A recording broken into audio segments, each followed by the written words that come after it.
Also, thank you, my friends, for finally remembering my phone number. Thank you. Bye-bye.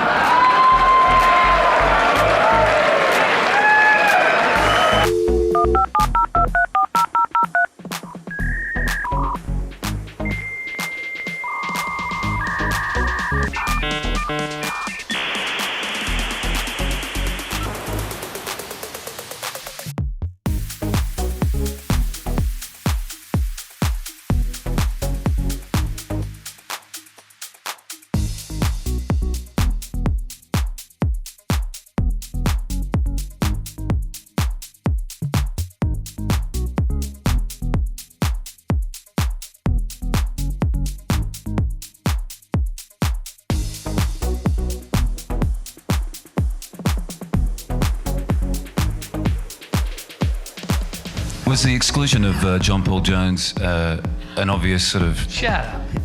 No. An obvious. Oh, it don't matter. It's just that Jonesy was busy and we're busy. Led Zeppelin, Jimmy Page and Robert Plant. On February 29, witness Plant and Page on stage as they recreate the Led Zeppelin classics. Together with a 20-piece orchestra and musicians hand-picked from the streets of Egypt.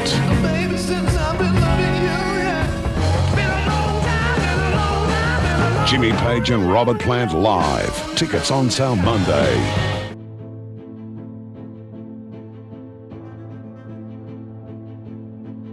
Hey Margaret, what did you order? Pizza Hut's $18.90 meal deal. It's got 2 large pizzas, a bottle of Pepsi and a garlic bread. Hello? That was quick. Come in. Margaret? Oh, food. Yeah, pizza and garlic bread and Pepsi. Do you want some? No. No, thanks. Bye.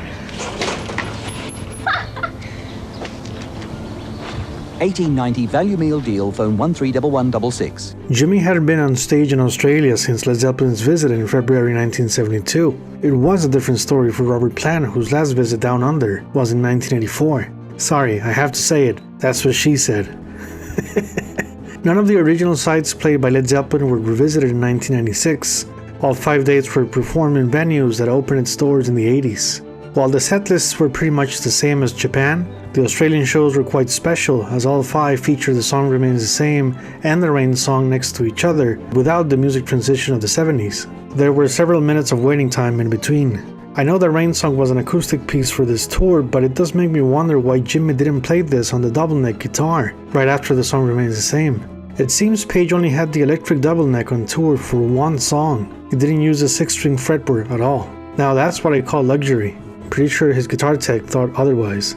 Jimmy could have used a Fender 12-string instead, to be honest, but I'm sure he wanted to bring the iconic guitar on the road for everybody to see. Unledded's The Truth Explodes was played as well at these dates. This is the least visually documented part of the tour, with limited video recordings and photographs. The energy levels were high. They knew the Unledded thing was coming to an end, and they couldn't wait to go home. It's even uplifting for me, not having to listen to any more shows from this tour.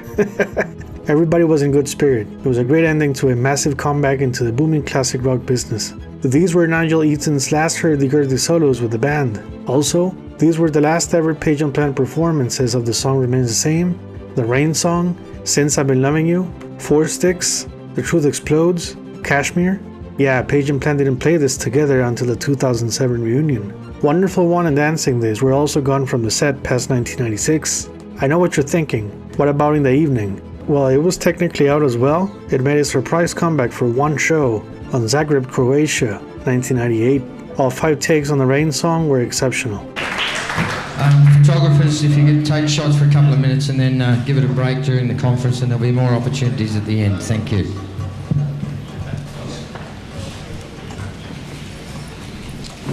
Excuse me, is anybody in charge here? Kill these lights? A little bit. We can't see you. Actually, I've got 2 lights. So until we can see you, how do we know how to address you, sir? If you give, is that going to change or? When? When the mouse stops running around in the wheel. Oh, we can't. We need the TV.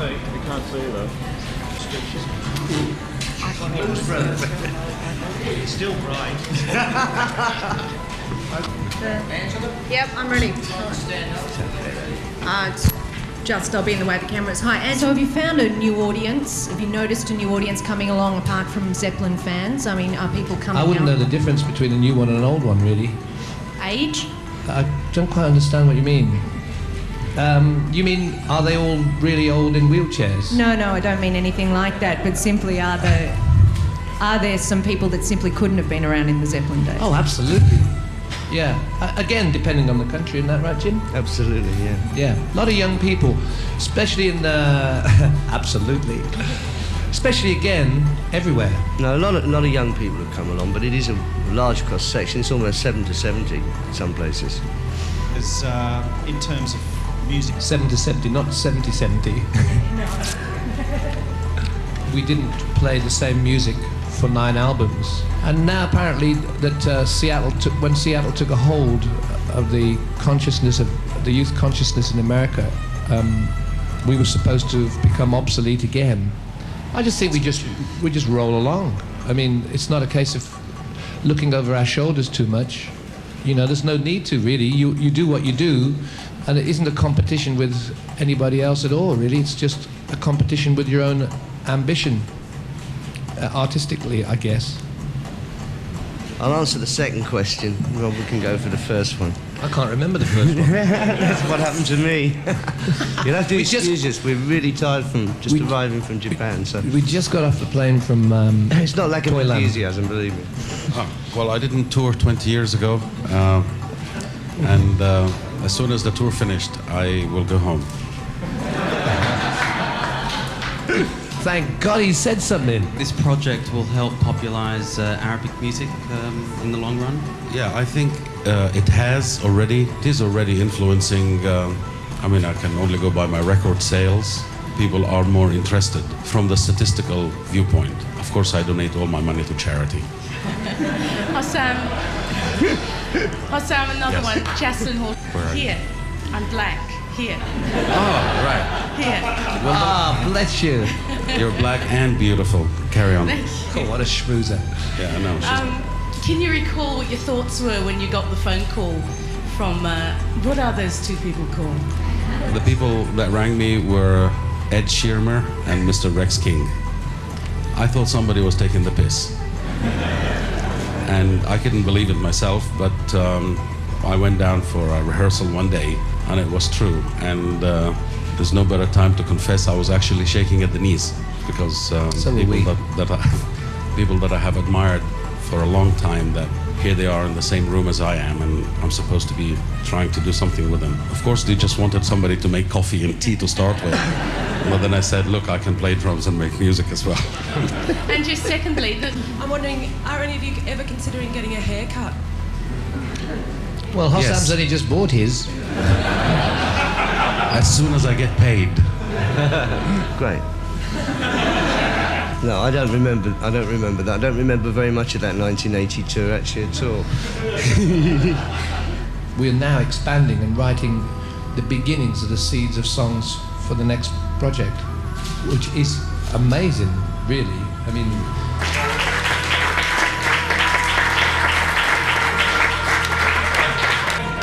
Sorry?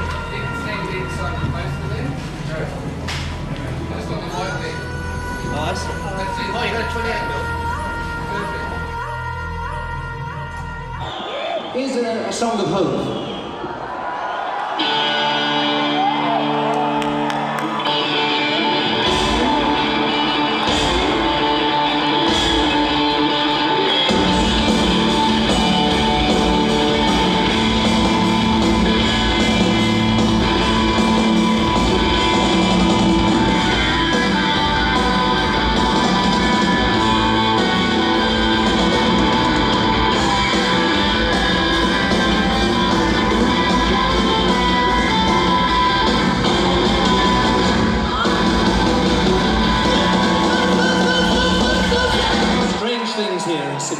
Some people standing up, some people sitting down.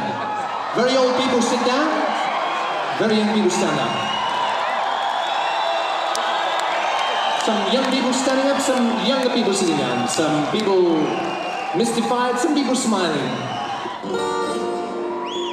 It is the springtime of my loving. The second season I can know.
Is a song of hope.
in kindergarten now, so bye-bye. See you again next time.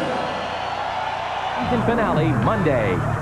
Kelly's new wants more than her boyfriend. Maybe we should just cool off a little bit. She wants her I'm Kelly Taylor. A brand new 90210 Wednesday. So before we go into Jimmy and Robert's infamous lip sync episode, we need to talk about Jason Bonham first. Trust me, we'll get into that part of the story. But because I follow the 90s timeline here, we need to talk about Jason. With an active career since his days with Virginia Woolf and his own band Bonham, Jason battled the pressures of being Bonzo's kid. The comparisons and expectations of the rock and roll scene were inevitable and inescapable. He handled these in the best way he could, and at the same time, battled personal demons with alcohol, echoing his father's own path in the 70s. Jason didn't get the call for Unledded, nor the Page and Plant tour. He was hurt and held that grudge for years. While Robert Plant didn't want the Led Zeppelin reunion sticker on his business ventures, I believe Plant saved Jason's life by not calling him. He wasn't emotionally ready for a gigantic tour like Page and Plant. Life on the road and millions of dollars in revival money was not a good combination for him. Jason found sobriety in 2002 and has remained sober ever since. You can certainly tell by his works with Black Country Communion and his own Led Zeppelin experience. They speak of maturity and great musicianship. Back in the mid-90s though, Jason was a different man with a need to prove the world he was a worthy heir of his father's repertoire. His own discography at the time included Bonham's 1992 follow-up, Mad Hatter, and Motherland's Peace for Me. Some Led Zeppelin songs had been a part of his live shows, but never to the extent of taking over the set. Beyond his last name, Jason had the proper resume for performing Led Zeppelin numbers. Jason played on early demo sessions of Plant's Pictures at 11, Jimmy's Outrider project, and joined the Led Zeppelin reunions of 1988, 1990 at his wedding, and the 1995 Hall of Fame thing. So what did he do in 1996? Play Led Zeppelin music, of course. Hence, the Jason Bonham Band was born. Jason was 30 years old, just 2 years less than his father when he passed away in 1980. Managed by Led Zeppelin's own Phil Carson, they played a 31-day tour throughout the United States. With limited bootlegs out there, I'll take a look at the set list from their March 9th show in San Diego. The selection had a lot of Zeppelin tracks played on the Page and Plant tour, except for 3 songs, but the pacing worked so much better in my opinion. After so many Unledded Tour shows with that awful Michael Lee snare sound, I really enjoyed Jason Bonham's drumming here. The snare was properly tuned. It was Bonham certified.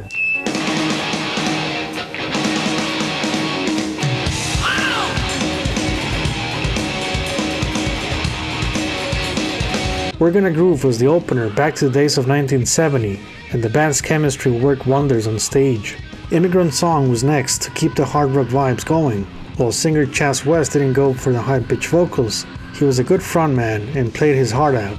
The Song Remains the Same was next with Tony Catania playing a Fender 12-string, a good idea instead of having a double neck guitar. You can tell he was a huge Zeppelin fan. The parts were played with confidence, and Jason was 100% focused on the music.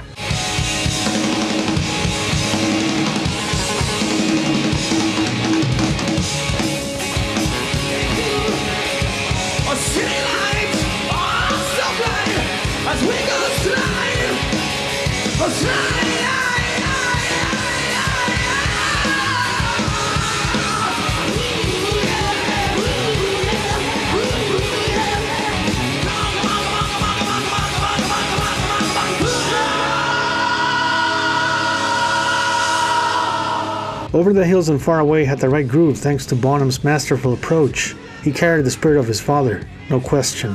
While the band is not a Led Zeppelin tribute per se, one can appreciate the attention to detail in every song. I recommend checking this show out. You'd be surprised how much you'll like it. Chas West was very smart in singing this in a hard rock style, as opposed to the glam metal high-range approach of so many cover bands back then.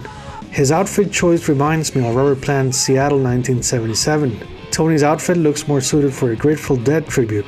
Jason looks like he works at a Swedish advertising agency. Props to John Smithson for looking like a grunge musician, and for his bass and keyboard work. He was locked in with Jason. I guess when your name is John, there's a good chance you'll do a good job with Zeppelin, right? Although he's barely audible on this recording, Smithson's bass work has a much better flow than Charlie Jones for some reason. Check out this audience member's Unledded shirt. It's hilarious. Just what Jason wanted to see, right? A reminder of the call he didn't get. I just want to thank you all for coming down and for making it such a warm welcome, because I was indecisive about doing this. I kept thinking to myself, should I really go out and play my father's songs? And from my... I can't help it. I love him as much as you guys, and I'm glad that you came here. And I think the noise you're making is, you know, answer the question to me. Yes, I shall fucking play those songs, and I can keep all playing them for the rest of my life. Thank you. Standing on the hills of the mountain of dreams, telling myself it's not as hard as it seems. Oh, it seems pretty hard, girls.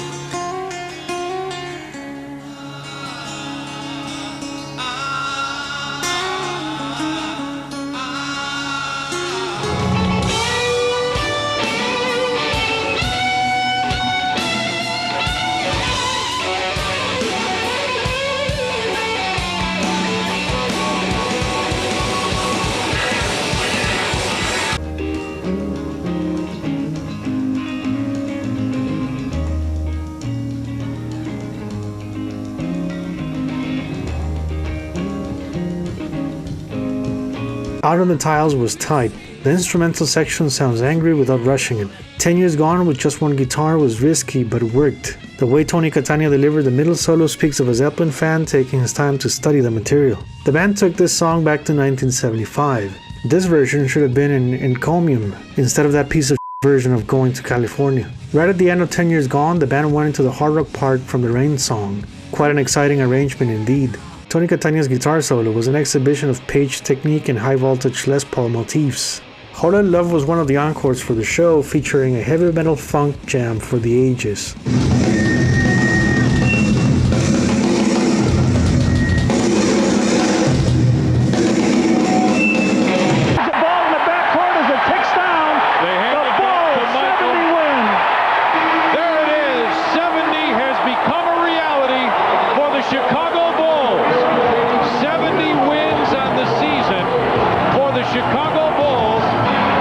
Successful comeback for myself and for the organization. I mean, the Jason Bonham Band tour culminated in a grand finale recording at Electric Light Studios, New York, which is the place where the 1997 live album by the name of In the Name of My Father, the Zepp set, was recorded. All the profits from this record were donated for charity. Is the album any good? The problem with this release was the vocals are a bit low in the mix and the guitars are too up front, which can cause ear fatigue halfway through the set.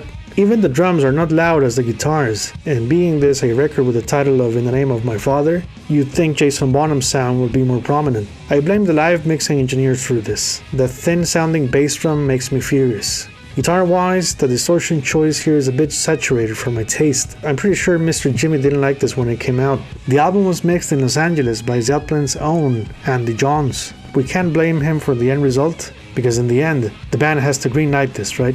I have nothing against him. Tony Catania is a skilled musician, but I'm really puzzled as to why the final result sounds like the Tony Catania High Crunch guitar show. I saw this CD at the record store once, but couldn't convince myself to buy it. The album cover was uninspiring, I must say. It looks like it was put together at the last minute. Mid-90s design is something I don't miss, you know? The early days of Photoshop and technology taking over good taste, it's a never-ending cycle we still see today. The 1996 NBA Finals. 75, and we're in the final second. The Chicago Bulls have won the 95-96 NBA championship. And the presentation of the championship trophy in just a moment.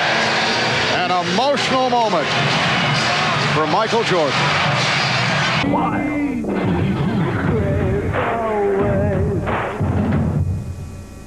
Hey Vanessa, want to see my beetle? Hey Alex, want to see my dragonfly? Good one, Vanessa. When you buy your kids a $1.99 hamburger Happy Meal, they can choose a cool Transformer figure. And now the moment you guys had been waiting for. The night when Page and Plant lip-synced on stage. The night when they used playback and mimed their performance. The day was November 30th, 1996. Jimmy and Robert were invited to accept an award for longevity from Channel 4, India's premier music channel at the time. The show's highlight was to be a performance by Los Del Rio, yeah, the guys behind the hit single Macarena. Of their 1993 album, to say it's one of the iconic songs of the 90s is an understatement.